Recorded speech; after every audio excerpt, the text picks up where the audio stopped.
Welcome in hot explainer YouTube channel. दोस्तों आज की कहानी कुछ अलग किस्म की होने वाली है, जहां हम एक आदमी को देखेंगे जो हाईवे की साइड बने एक रेस्टोरेंट में फ्रेश होने जाता है, लेकिन वहां उसके साथ कुछ ऐसी चीजें होना शुरू हो जाती है जो आपको हैरान कर देगी। कहानी की शुरुआत होती है वैस नाम के आदमी से, जो कहीं से ड्राइव करके अपने घर की ओर जा रहा था, लेकिन उसके चेहरे पे हम किसी तरह का खौफ देखते हैं। वो बार बार अपनी पीछे की रखी सीट पर एक रेड कलर के बॉक्स को देखता है। शायद ये बॉक्स ही उसके डर की वजह है, लेकिन उसमें आखिर ऐसा है क्या जो वैस को इतना डरा रहा है। फिर उसके बाद वो एक मोटल के सामने रुकता है और अपनी गर्लफ्रेंड ग्रेंडा को कॉल लगाता है, लेकिन उसके फोन की बैटरी खत्म हो जाती है। अब उसके बाद वो वहां लगी एक चॉकलेट मशीन से कुछ चॉकलेट निकालने की कोशिश कर रहा है, लेकिन वो ऐसा कर नहीं पा रहा था। इसलिए उसकी मदद करने के लिए वहां एक औरत आती है, उसे चॉकलेट निकाल कर देती है। पर जाते जाते वो उसे कहती है कि तुम्हें आराम की जरूरत है, क्योंकि तुम थके हुए लग रहे हो। और इसलिए वैस उस रात उसी मोटल में गुजारता है। लेकिन आज वो बहुत ही ड्रिंक करता है और आग के पास खड़े होकर उस रेड बॉक्स को खोलता है, जिसमें आप बहुत सारे लड़कियों की तस्वीरों को देख पाते हैं। वो एक एक करके सारे फोटोज को जलाना शुरू कर देता है, लेकिन एक फोटो को अपने पास रखता है। असल में वो एक ब्रांडा की तस्वीर थी, जिसे वो बेहद प्यार करता है। वो उसको इतना प्यार करती है। लड़कियों की फोटो आखिरकार उसके पास क्या कर रही है, उसके जवाब हमें थोड़ी देर में पता चल जाएगा। अब सुबह जब उठता है तो देखता है कि उसने अपनी पैंट तक जला दी है, क्योंकि रात वो इतने ज्यादा नशे में था। वो आप भागते हुए एक पास पब्लिक टॉयलेट में जाता है फ्रेश होने के लिए, लेकिन तभी साइड वाले टॉयलेट से आवाज आती है कि तुम कैसा महसूस कर रहे हो। तो वैस कहता है कि हाँ अब बेहतर है। उसके बाद वो उसे कुछ और सवाल करने लगता है, लेकिन यहाँ वैस को अजीब लगता है कि आखिर कैसे कोई आदमी किसी से टॉयलेट में रहकर उसे पर्सनल सवाल कर सकता है। वो इसलिए कुछ देर चुप हो जाता है, लेकिन तभी वो देखता है कि वहां टॉयलेट पेपर नहीं है। वो भागते हुए बाहर आता है, वरना तब तक कोई और आ जाएगा। वहां पर कुछ नहीं था। वो दूसरे टॉयलेट वाला आदमी उसके बारे में कुछ और पूछता है, उसका नाम तक पूछ डालता है, जो कि वेस बता भी डालता है।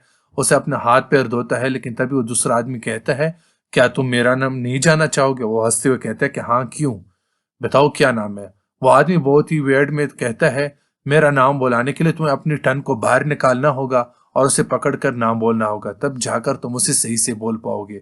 असल में उस आदमी का नाम था गस ठाकलोनोवा।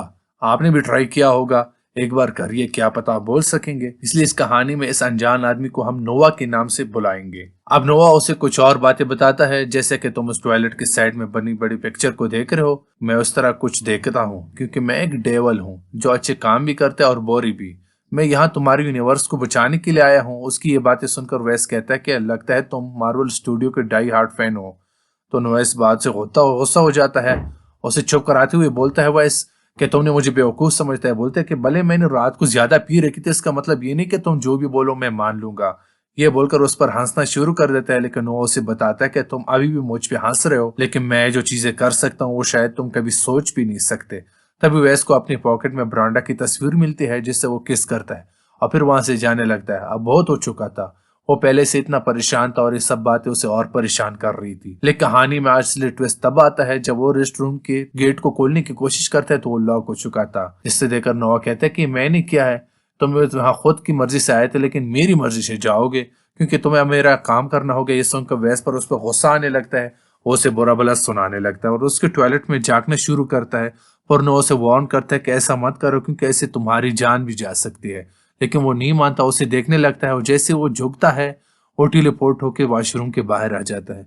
उसे लगता है कि वो बच गया। वो भागते हुए अपनी कार के पास जाता है और उसमें बैठ जाता है, लेकिन तभी अपनी साइड में ब्रांडा बैठी हुई मिलती है, जो उससे कहती है कि तुम वहां से बाहर नहीं आना चाहिए था, तुमने गलती कर दी। और ये बोलती है उसकी आंखों से कुछ अजीब सी चीजें बाहर आना शुरू हो जाती है, जिससे वेस बहुत डर जाता है और तभी अचानक वो टेलीपोर्ट हो जाता है टॉयलेट में। ये सारी चीजें समझकर वो बहुत परेशान हो चुका था। वो नोआ से पूछता है कि मुझे पता है कि तुम एक संकी किस्म के इंसान हो और तुम ये सब कुछ मुझे परेशान करने के लिए कर रहे हो। यहाँ तक कि वो उसे घेत तक कहने डालता है, लेकिन नोआ कहता है कि मैंने तुम्हें यहाँ पर नहीं बुलाया, तुम खुद आए हो और बहुत ज्यादा पावरफुल हूँ। अगर तुम्हें इस बात का अंदाजा लगाना है तो एक बार खिड़की से बाहर जाकर देखो।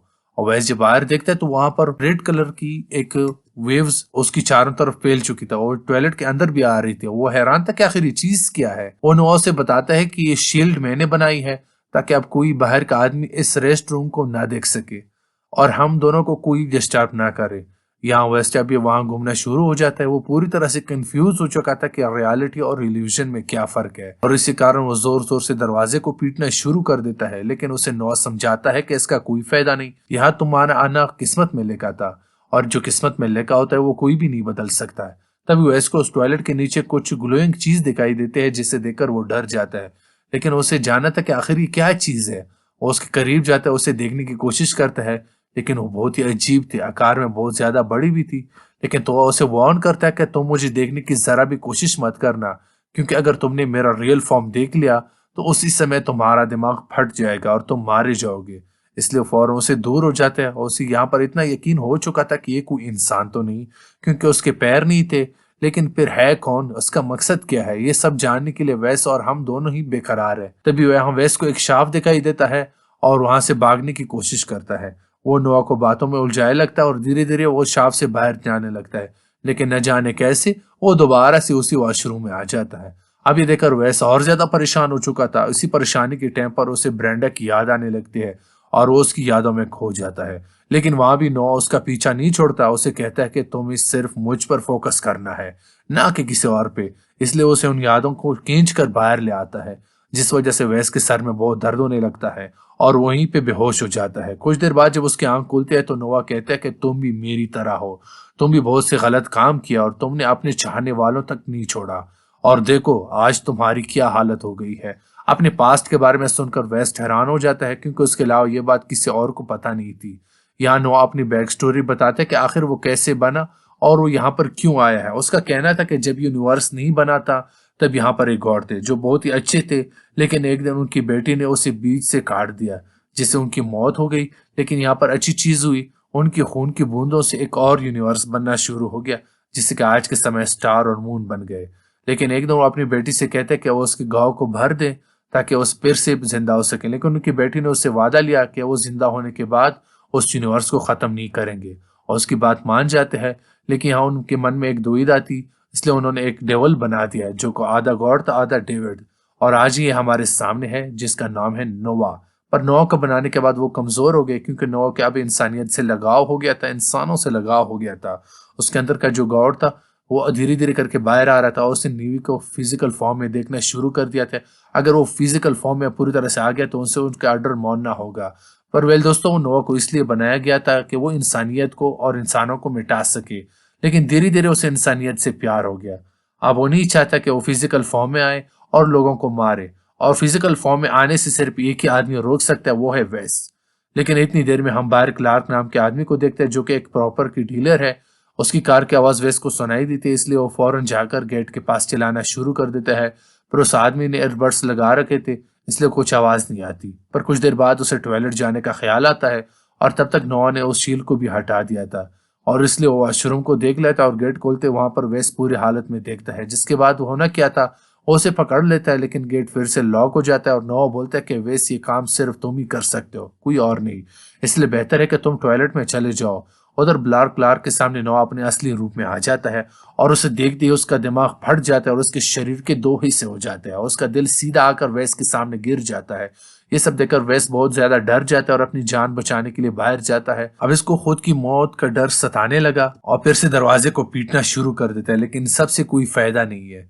जैसे कि नोआ ने पहले उसे बता दिया कि ये काम सिर्फ वही कर सकता है, और जब तक ये काम वो नहीं करेगा तो वो बाहर नहीं जा सकता। वो बहुत ही हिम्मत करके उससे पूछता है कि आखिर मुझे करना क्या। तो नोआ बताता है कि तुम्हें मुझे बलिदान देना होगा। नोआ उसे समझाता है कि तुम्हें अपनी लीवर का आधा हिस्सा मुझे देना होगा, जो कि मेरे फिजिकल फॉर्म को होने से रोकेगा, और ये कि रिचुअल की तरह काम करेगा। तुम्हारे सेक्रीफाइस की मदद से हम पूरी यूनिवर्स को बचा सकते हैं।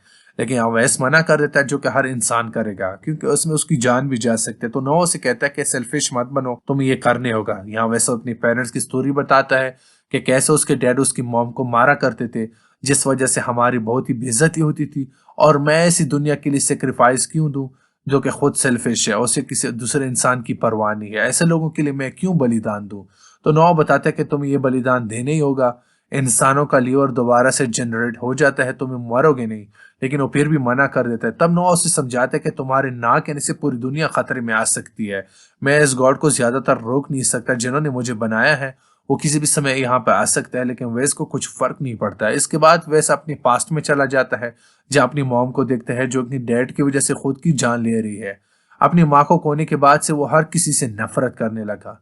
बचपन से उसके अंदर एक शैतान बना पड़ा था, जो बड़े होकर अपनी पीठ पर पे आ गया। और तभी वेस नोटिस करता है कि जो फोटो उसके पास ब्रेंडा की थी वो ब्लर हो गई है और इसलिए वो नोवा से कहता है कि वो ये काम करने के लिए तैयार है। वो पहले एक बार ब्रेंडा को देखना चाहता है। वो नोवा इसकी यादों को दोबारा स्टार्ट करता है और हम दोनों के साथ बैठे हुए देखते हैं। पर तभी एक दिन हम वेस को किसी का खून करते हुए देख पाते हैं और वो कोई और नहीं ब्रेंडा थी, जिसने असल में वेस का वो रेड बॉक्स खोल दिया था जिसमें उसने लड़कियों की फोटोज मिल गई जिसे वो मारा पीटा करता था और फिर बाद में उसके टुकड़े करके खा जाया करता था। अब ये जाने के बाद वेस ने ब्रेंडा को भी मार दिया। जी हाँ, कहानी की शुरुआत में जो सीन आपने देखा था वो वही था जब वेस ब्रेंडा को मारकर वापस आ रहा था, इसलिए वो इसलिए ज्यादा घबराया हुआ था। यहाँ अब चीजें बदल गई है, धीरे धीरे समय पास आ रहा है। गोड वॉल को तोड़ना शुरू कर देता है जिससे नोवा वेस से कहते हैं कि तुम्हें जल्दी करना होगा, वो किसी भी समय यहाँ आ सकता है। यहाँ वेस ने अपना आपा खो दिया था। अब वो उल्टा चीख चीख कर उन्हें बुलाना शुरू कर देता है क्योंकि नोवा उसके दिमाग से उसकी सारी मेमोरीज को इरेज कर रहा था, जिसने उससे बहुत पेन भी होता है। जिससे कुछ देर बाद यहाँ पर दीवारें पूरी तरह टूट जाती हैं। यहाँ इतने में वेस अपनी लीवर को निकाल कर नोवा को दे देता है, जिससे कुछ देर बाद सब कुछ शांत हो जाता है। वो रेंगते हुए बाहर आता है। वो पहली बार नोवा को देख पाता है जो कि डेविल की तरह देख रहा था, पर तभी सब कुछ ब्लैंक हो जाता है। अगली बार सब कुछ शांत हो जाता है। वैसे यहाँ से रेंगते हुए बाहर आता है और रेस्टोरेंट का गेट खोल देता है। तो उसे नोवा की आवाज आती है, अब सब कुछ सही हो गया है। अब वैसे उसे कहता है कि मैं हीरो की तरह मारा जाऊंगा। वो कहता है कि नहीं, तुम भी मेरी तरह एक डेविल हो जो कि इस खूबसूरत दुनिया में अभी तक रह रहे थे। और ऐसा उसने इसलिए बोला था क्योंकि वैस ने कई लोगों को बेवजह मारा था और ऐसे लोगों को कभी याद नहीं किया जाता। ऐसे कुछ देर बाद वहीं दम तोड़ देता है और कहानी अंत हो जाती है। बेसिकली दोस्तों, ये कहानी काफी यूनिक और कॉन्सेप्ट पर बनाई गई है। पहले इसकी एंडिंग दो तरह से हो सकते हैं जो आपको डिसाइड कर सकते हैं। पहली एंडिंग, जो वेस पूरी तरह से परेशान और डिप्रेस था, इसने खुद की एक इल्यूजन दुनिया बनाई थी और खुद को मार दिया। अब लास्ट सीज में वॉशरूम की भी देखते हैं जहां पहले पूरा खून लगा हुआ था लेकिन एंड में वो बिल्कुल क्लीन था। लेकिन हमने देखा था कहानी में क्लार्क की मौत हो गई थी, लेकिन आखिर में उसकी बॉडी वहां से गायब कैसे हो गई थी। मतलब हो सकता है ये सब कुछ उसका इल्यूजन हो। दूसरा एंडिंग वो है जो आपने और हमने इस कहानी में देखा था। नोआ सच में एग्जिस्ट करता है, वो आखिरकार सब कुछ सही भी कर देता है। पहले आपको लग रहा होता कि नोआ ने वैसे लीवर ही क्यों मांगा, उसका दिल क्यों नहीं मांगा। तो कहा जाता है कि ग्रीक मिथोलॉजी में लीवर सोल का रास्ता होता है और उसमें इंसानों का डार्केस्ट इमोशन छुपे होते हैं। ये भी माना जाता है कि लीवर इंसानों की करेज, स्ट्रेंथ, उसकी खुशी और उसकी वेल्थ की डिस्क्राइब करता है और ये कारण था कि उसने लीवर मांगा था। आपको कहानी कैसी लगी नीचे कमेंट करके जरूर बताना। मिलते हैं अगली वीडियो में। हमारे चैनल को सब्सक्राइब जरूर करना। Thank you.